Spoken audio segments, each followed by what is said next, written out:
Hello, you're watching Hornbill TV's Morning Pulse Bulletin. I'm Naomi Kikon and here are the news for this hour.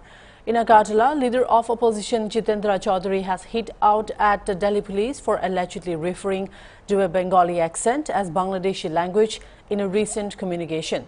Chaudhary said an individual's accent cannot determine their nationality and called the remark a direct insult to the Bengali language, a language spoken by millions across India and recognized under the 8th schedule of the Constitution. He reminded that both India's national anthem and national song are composed in Bengali, questioning how a constitutionally recognized language could be casually labelled as foreign. Chaudhary accused the Delhi police of echoing what he described as a larger ideological narrative pushed by the RSS and BJP, one that prioritizes Hindi and marginalizes other Indian languages under the idea of Hindu, Hindi, Hindustan. Using Tripura as an example, he warned that Bengali speakers from the state who may have accents similar to those from neighbouring Bangladesh due to geographic proximity risk being unfairly profiled. He also highlighted the broader discrimination faced by people from the Northeast, often targeted over their appearance and language, saying such actions endanger the country's pluralistic identity. এই ইস্যুটাকে কেন্দ্র করে ইতিমধ্যেই দেশব্যাপী শোরগোল শুরু হয়েছে যে সম্প্রতি দিল্লি পুলিশ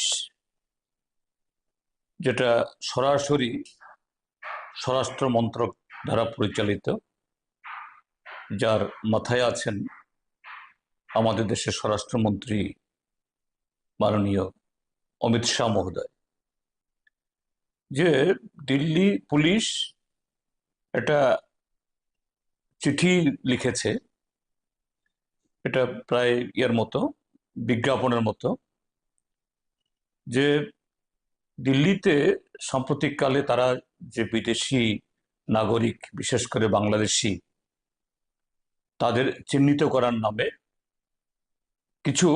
কয়েকজন বাংলাভাষীকে তারা আটক করেছেন এবং তাদের বয়ান রেকর্ড করেছেন। তো স্বাভাবিকভাবেই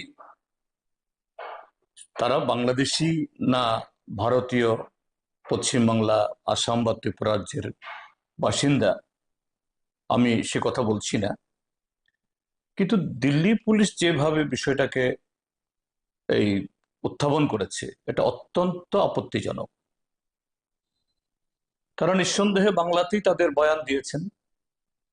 এই আটক কয়েকজন ব্যক্তি লিখেছেন তারা বাংলাদেশি ভাষায় কথা বলেছেন। তো পৃথিবীতে বাংলাদেশি ভাষা নামে তো কোনো ভাষা নেই। বাংলা ভাষা আছে, বাংলা ভাষা হ্যাঁ বাংলাদেশেরও ভাষা এবং আমাদের দেশের হিন্দির পরেই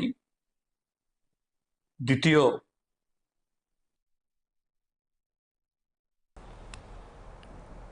In a thrilling encounter under the aggression match series hosted by the Tripura Cricket Association, TCA 11 faced off against the Bengal Tigers earlier today.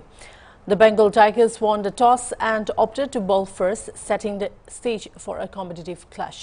Team representative and well-known actor Jishu Sengupta spoke to the media ahead of the game, expressing confidence in his team's strategy and performance. Also present at the venue was Kalyani Roy, a key figure in Tripura's sporting and political circles, who turned up to cheer up for the home team and lent her encouragement to the players.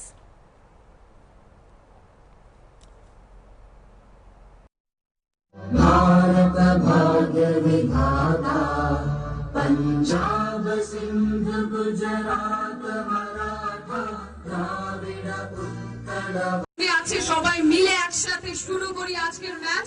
তো যিশু সেনগুপ্তর সাথে কথা বলে আমরা এটাই জানতে পাইলাম যে আমরা অ্যাক্টরস, আমরা সবাই একসাথে শুরু করতে চাই, তাই এনারা ফিল্ডিং চুজ করেছে। So shortly we'll begin with the match and Bengal Tigers won the toss and they have chosen for field. In a significant step towards strengthening disaster preparedness, Tripura Chief Minister Professor Dr. Manik Saha today inaugurated the pilot project of the State Disaster Management Plan in Agartala. Launched at Pragya Bhavan, the initiative focuses on enhancing early warning systems and leveraging modern technology to reduce the impact of disasters. The Chief Minister interacted with officials and experts from various departments during the event. Highlighting past calamities like the floods of 2018 and 2024, Dr. Saha stressed the importance of early action, especially in remote and hilly areas. He announced that over 2,800 schools have been selected for disaster risk reduction training to raise a generation that is better prepared for emergencies. Dr. Saha also revealed plans to deploy drones for real-time monitoring and quicker response in affected regions. He urged the media to play a proactive role in spreading awareness and ensuring the timely dissemination of reliable information during emergencies. The program was attended by senior government officials, district magistrates and disaster management professionals from across the state.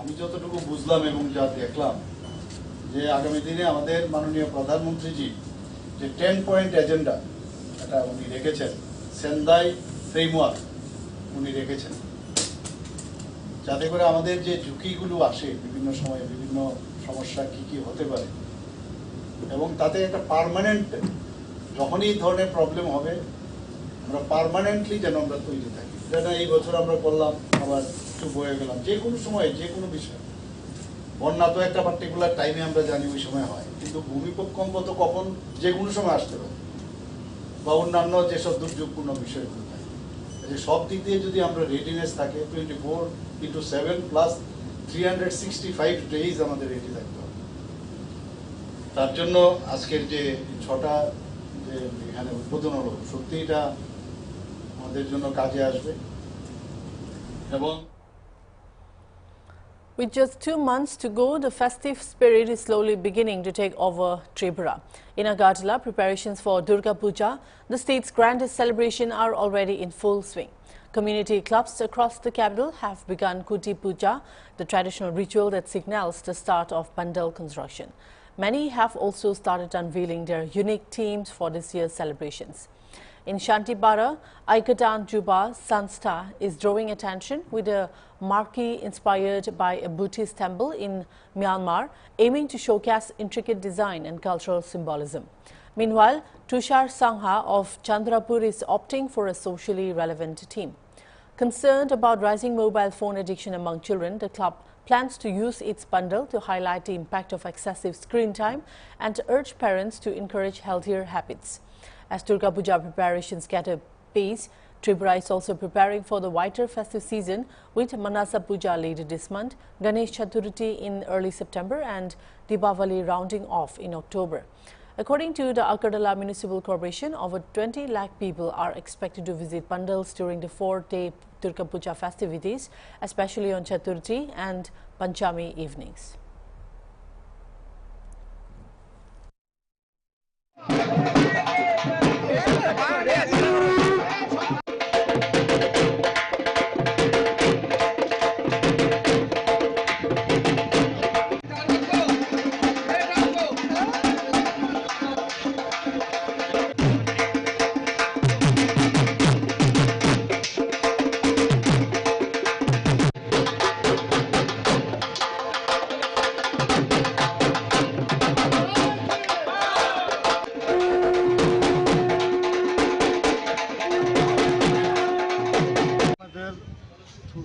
মায়ের আগমনে আমাদের কুটি পুজোর মধ্য দিয়েই আমরা প্রতি বছর দুর্গা পুজোর শুভারম্ভ করে থাকি আজকে আমাদের সেই কুটি পুজোর অনুষ্ঠানটি এখান থেকে শুরু করতে যাচ্ছি কি থিম রয়েছে কি কোথাকার কারিগর রয়েছে প্রতিমা শিল্পী হচ্ছে আমাদের এবারের থিমটা হচ্ছে মায়ানমারের একটা বুদ্ধ টেম্পল মায়ানমারের বুদ্ধ টেম্পল সেটাই আমরা এবার করতে যাচ্ছি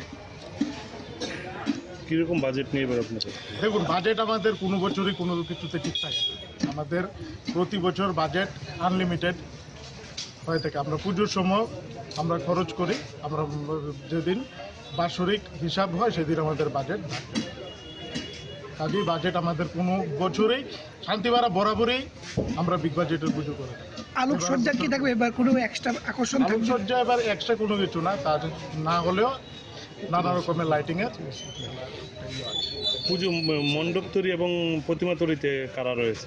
প্রতিমা তৈরিতে কলকাতা নবদ্বীপের নারুগোপাল দাস। প্যান্ডেল কলকাতা নবদ্বীপের Sanjit Debnath. In a sensational case that's sent shockwaves through Silchar, police arrested a fake doctor who was practicing for nearly a decade using forged medical documents.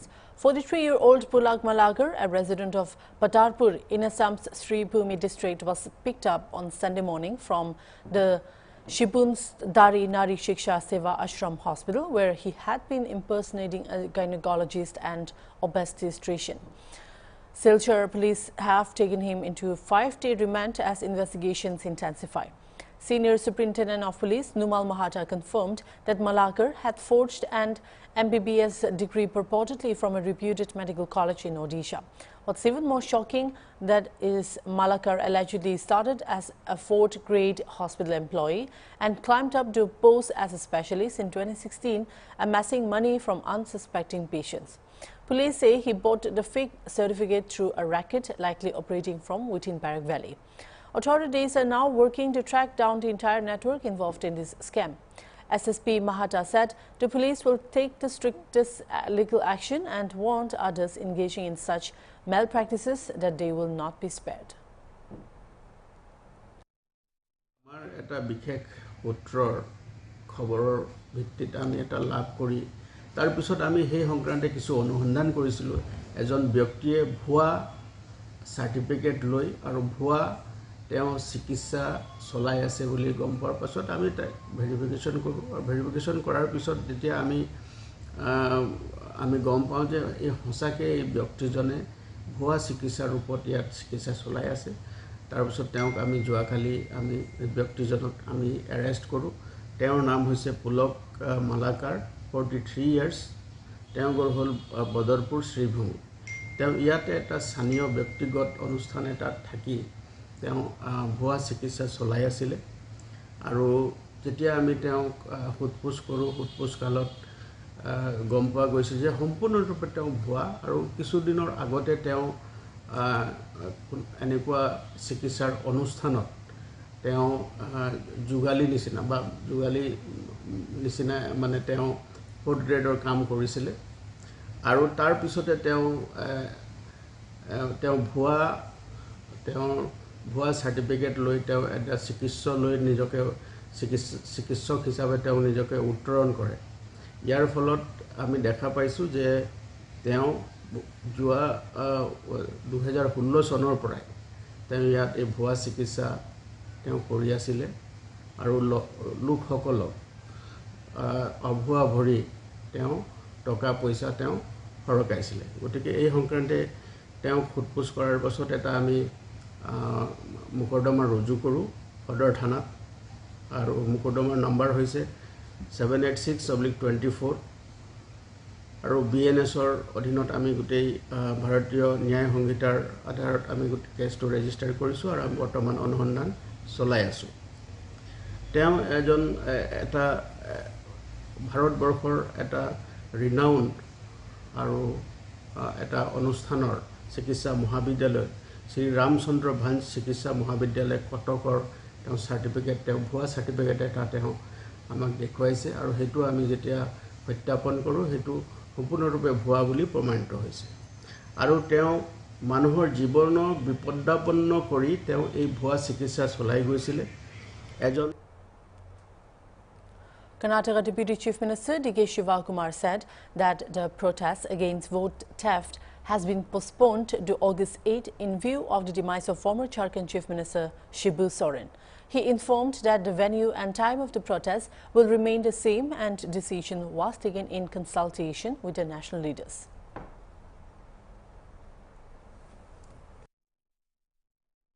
ಇಡೀ ದೇಶದ ಜನ ರಾಹುಲ್ ಗಾಂಧಿ ಅವರು ಯಾವ ವಿಚಾರವನ್ನ ಪ್ರಜಾಪ್ರಭುತ್ವದ ಉಳಿಸಿ ಮತದಾನದ ಹಕ್ಕನ್ನ ರಕ್ಷಣೆ ಯಾವ ರೀತಿ ಮಾಡಲಿಕ್ಕೆ ಹೊರಟಿದ್ದಾರೆ ಅನ್ನೋ ವಿಚಾರವನ್ನ ಈಗಾಗಲೇ ತಮ್ಮ ಗಮನವನ್ನ ಸೆಳೆದಿದ್ದೇವೆ. ನಾಳೆ ಬೆಳಗ್ಗೆ ಅವರು ಇಲ್ಲಿಗೆ ಆಗಮಿಸುವಂಥ ಎಲ್ಲ ಕಾರ್ಯಕ್ರಮ ಸಜ್ಜಾಗಿ ಈ ಕಾರ್ಯಕ್ರಮವನ್ನು ನಾವು ಏರ್ಪಾಡು ಮಾಡ್ತಾ ಇದ್ದು.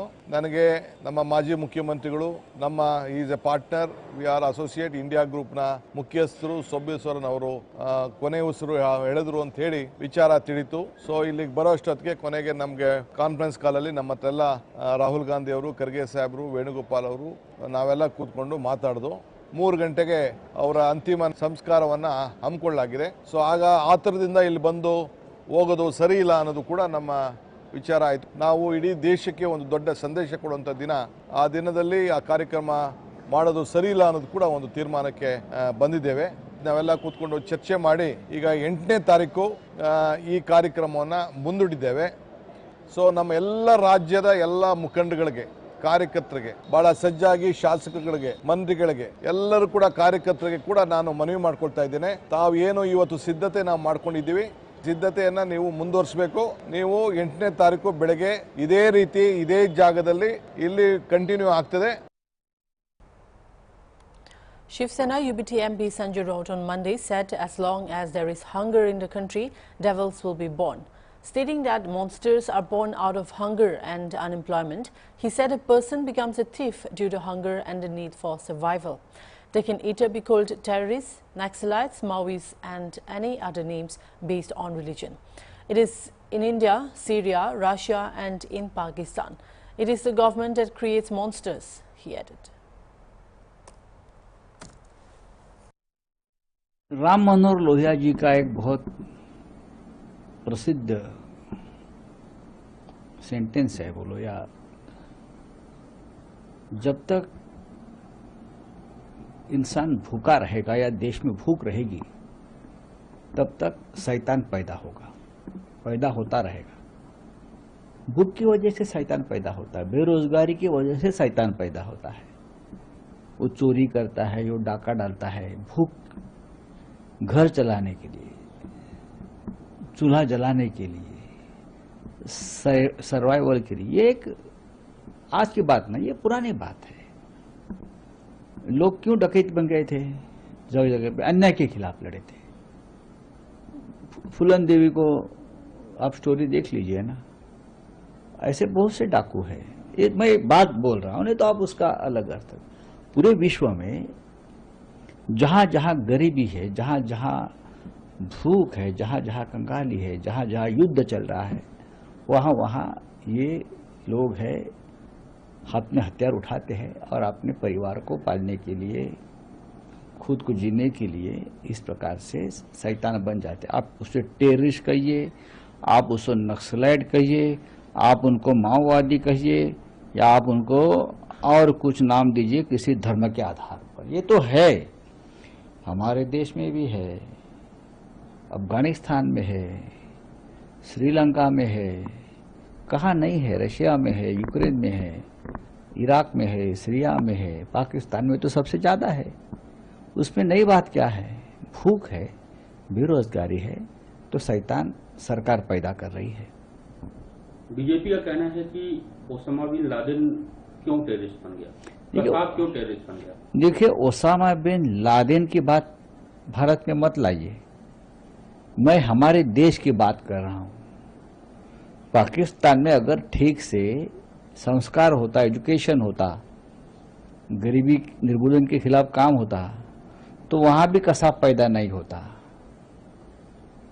वहां भी धर्म के आधार पर गरीब लोगों का जो शोषण होता है, गरीबी और बेरोजगारी का, उसके बाद जो शैतान पैदा किए जाते हैं, उसमें से कसाब है, उसमें से और भी लोग हैं, यहाँ भी है, जंगलों में काम करते हैं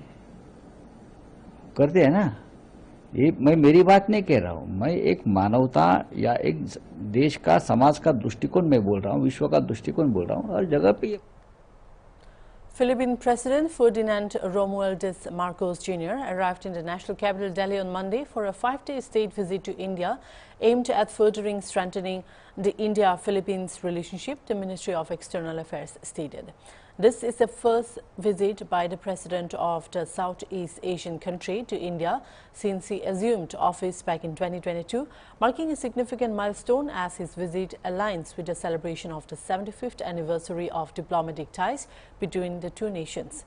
Marcos was welcomed with a warm reception by the Minister of State for External Affairs, Pabitra Margareta.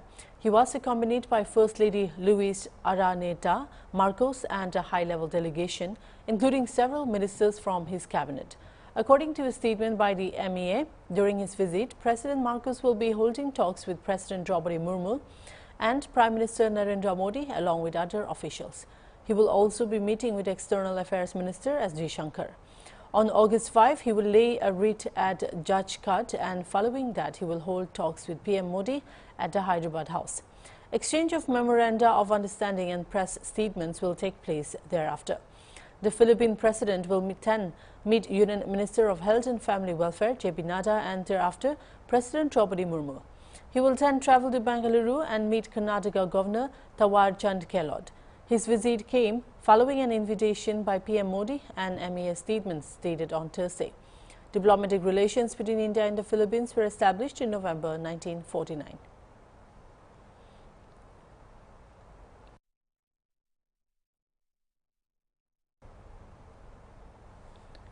In a scathing critique, Union Parliamentary Minister Kiren Rijiju on Monday condemned leader of opposition Rahul Gandhi for his alleged remarks concerning the Indian Army following a clash between India and Chinese forces in the Yangtze region of Arunachal Pradesh in 2022. Rijiju, an MP from the Arunachal West constituency, labelled Gandhi's claim that China had captured 2,000 square kilometers of Indian territory as illogical. He emphasized that both the Prime Minister and the Defence Minister, as well as the Indian Army, have repeatedly affirmed the presence of a boundary dispute, yet denied any Chinese incursion into Indian soil. It may be noted that the Supreme Court bench, led by Justices Dibankar Dada and Augustine George Massey, expressed discontent with Gandhi's assertions, inquiring about the source of his information. They criticized the choice of social media for these statements, urging them instead to be addressed in Parliament. Meanwhile, further court proceedings have been paused as notice was issued to the complainant. To support the claims which he makes, do you think that if he has any credible material, he should put this forward? There are only three possibilities. One is the government of India or the army itself who are guarding the territory. If they provide evidence, that should be treated as a official document. That is a proper way of getting the information. So government is supposed to provide the correct information. So government has already given the information about how well our territory is being secured. Second possibility is Rahul Gandhi might have got the information from the Chinese government or Chinese authority. Where else it can come? Either from government of India or government of China. Or third is self-fabricated, self-created, self-cooked story. So Rahul Gandhi has to tell whether his claim of Chinese occupation of Indian territory is from government of India source or Chinese source or is his own creation. I had already made statement in the parliament that day that in Arunachal Pradesh, a small portion of land is occupied by the Chinese, and that was occupied in 1959 and some more in 1962. Thereafter, no territory, not even an inch, is occupied by the Chinese. Our territory is extremely safe, secured. Our forces are doing their duty. So let us not make any kind of statement against our own country. That portion is that portion. In Nagaland, the Foothills Road Coordination Committee has issued a strong and detailed statement following an emergency meeting in Dimapur. The committee has raised serious concerns and outlined key resolutions regarding the long-pending Trans-Nagaland Expressway, popularly known as the Foothills Road Project. The NFHRCC has appreciated the state government and Chief Minister Nipirio for elevating the issue to a larger platform and welcomed the upcoming discussion scheduled for August 7, where apex tribal hohos and MLAs from concerned districts will deliberate further. However, the committee expressed its disappointment of the exclusion of other tribal hohos and MLAs, many of whom have been advocating for disconnectivity corridor since 2013. In a strong reiteration, the committee clarified its consistent stand: no form of taxation, whether by contractors or CSOs, will be accepted in connection to this historic road project. Responding to misinformation, the NFHRCC clarified that 4 contract works were officially awarded to selected firms, with endorsements made publicly as far back as March 12 this year, debunking misleading claims. More seriously, the committee flagged a fraudulent release of Rs 3 crore to 2 construction firms, allegedly without proper joint inspections. NFHRCC has warned that such actions could derail the entire connectivity project, urging transparency from divisional engineers and officials involved.